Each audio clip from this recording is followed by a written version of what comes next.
You never could tell. No, I'm just wondering how faithful to the diaries was the series. And just before you answer that, can you just take me back? Because I think I've got this all back to front. Um, the series had been made before this mass archiving. So, what was it that the series was based on then? Because it wasn't all transcribed yet, was it? Or was it? it had been transcribed by different researchers, and one of the researchers is Anne Chomer, who is lesbian and who was a consultant on the series. And she's written the book with Sally Wainwright, but basically she's written the book that accompanies the series that's called Gentleman Jack the Same. So it goes through in a more detailed way of all the things that happened at that time. So she had done a transcription of that. So that was already there for them.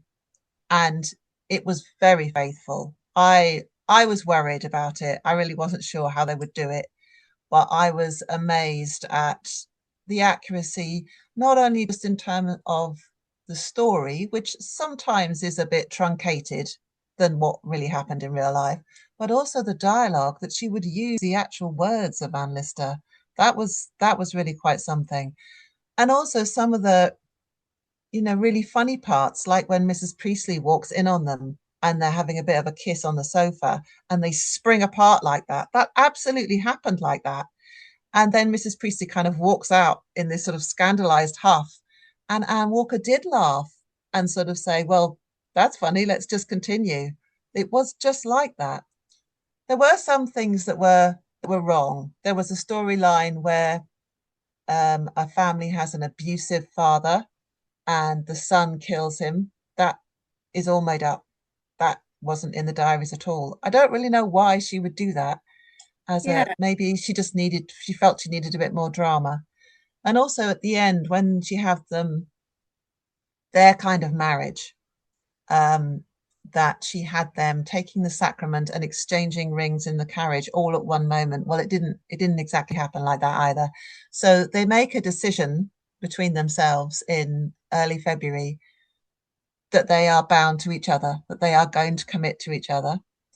And then a couple of weeks later, they they have the rings, they buy the rings and they exchange the rings together. And then it's the next month that they actually go to Holy Trinity together and take the sacrament. So they've kind of just, concertinaed it yeah, all together. But really, those things all did happen. yeah. Creative license, Yes, artistic license. creative Yeah. license. Yeah. What about costumes? And she had such a particular look. Where on earth did that come from? She did have a particular look.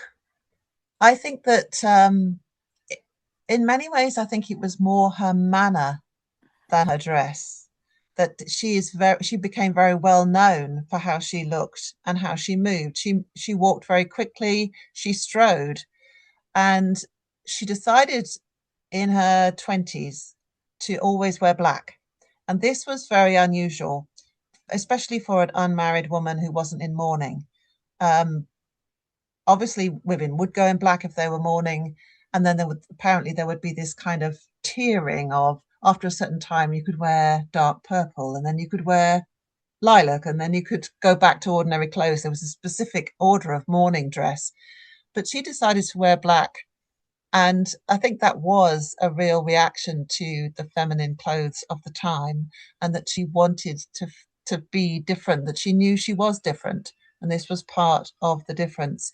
There is in the series when she goes to Copenhagen and she goes to I think it's the Queen's birthday or something, and the In Queen has said white. everybody has to wear white, and she goes through this dilemma in the diary. Well, I can't really say no, can I? I mean, it is the Queen's birthday, and that whole bit is true as well. That she did wear that white dress, and she did have those feathers. No, was it?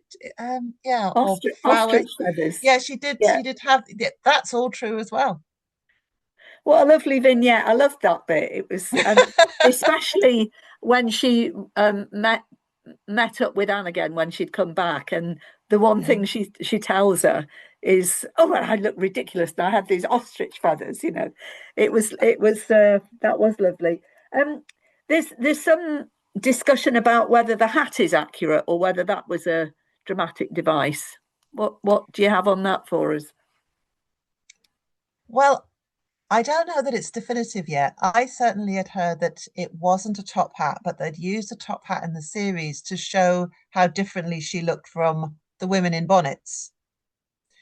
However, there does seem to be evidence that Anne did wear bonnets at certain times, and she had what was called a leghorn bonnet, which was one of those sort of soft straw bonnets that had a brim that came really far forward. So it's actually, it's in the diary.